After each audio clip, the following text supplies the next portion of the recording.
Hello, nomads, party people, and strangers everywhere across the internet.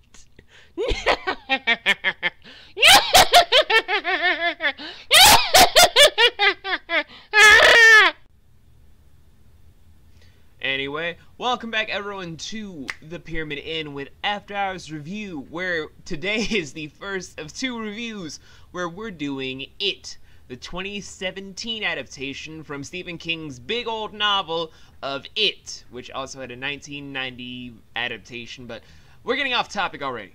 So, if you guys don't already know the story, then here we go. I think it's like 6 or 7. I'm just gonna go on the safe number and be like 7 kids in the town of Derry, Maine! Because every story involving Stephen King is in Maine! Are trapped in a weird spiral where they have to fight off against Pennywise the Clown, which is actually just an alternate dimensional demon alien thing that you can find about in the Dark Tower series that explains all the bullshit involving Pennywise, apparently. Where he's just kidnapping children, feeding on their fears, and making sure they all float underneath him so he has a giant supply of things that he can devour on as he goes through an entire selection of eating, feasting, and slumbering in a 20-year cycle. Which all kind of consist in just a 1-year premise in the original storyline before we get into part 2, where it's supposed to be fast-forwarding 20 years in the future. But aside from all that stuff we already know, how does the 2017 adaptation stack up between the 90s version and the book?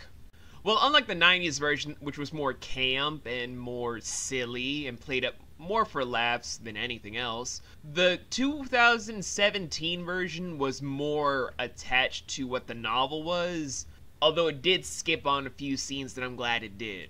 One of them we all know is the orgy scene. Nobody wants to see like a group of kids just run a train on one girl because, oh, we're scared that we won the fight, oh no, oh wait, a vagina we can go into, and it'll make us friends forever, yay! What the fuck? What the f was that? What are you talking about? I'm not even joking, you can actually look it up in the novel itself. 6 guys, 1 girl. That is kind of disgusting. And the thing about the implied rape of Beverly's dad and her, that gives me a lot of Twin Peaks Fire Walk With Me flashbacks.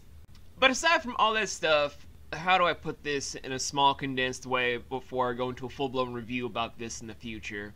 For where it just sits now, where my mind originates to when I saw it in theaters, I honestly did see this as a pretty good horror film. It had a lot of good suspense, good action, good quirky characters, and the whole drama was built up very nicely. But I believe it tried too hard in the whole fear department. What the hell did you just say?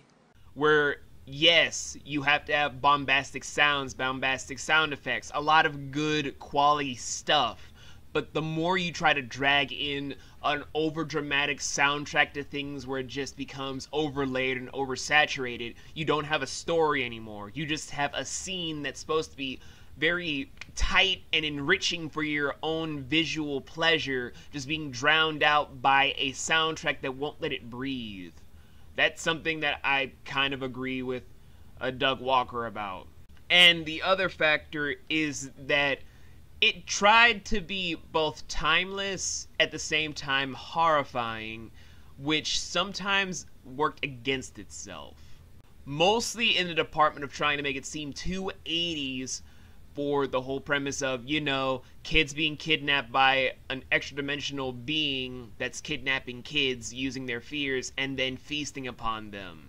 And before you guys even ask me about who I prefer more, about which Pennywise I prefer, the 2017 or 90s version, honestly, they both do the job well. Tim Curry's hilarious, just like what you'd expect from someone that likes to lure kids in because he brings in the laughs. Kids love to laugh with shit. Scargold, his Pennywise is the giant fear factor of a killer on the loose using disguises. That's something that is beyond poetic. If they were to just merge both of them together to make the perfect Pennywise, we would have something of both comedy and fear. I would enjoy that because who wouldn't want that kind of combination instead of saying who's the better one? Why can't we just be like, let's see if we can put one actor to have both their qualities together, since they both have a good case about what to do next in case someone wants to do a different story with Pennywise, like what Disney's doing with all their big bad villains. Still though, if you guys want my full-blown thing about a review about this, don't worry, I'm saving this for a full-blown review episode for something later down the line.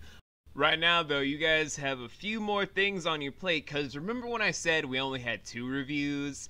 I lied.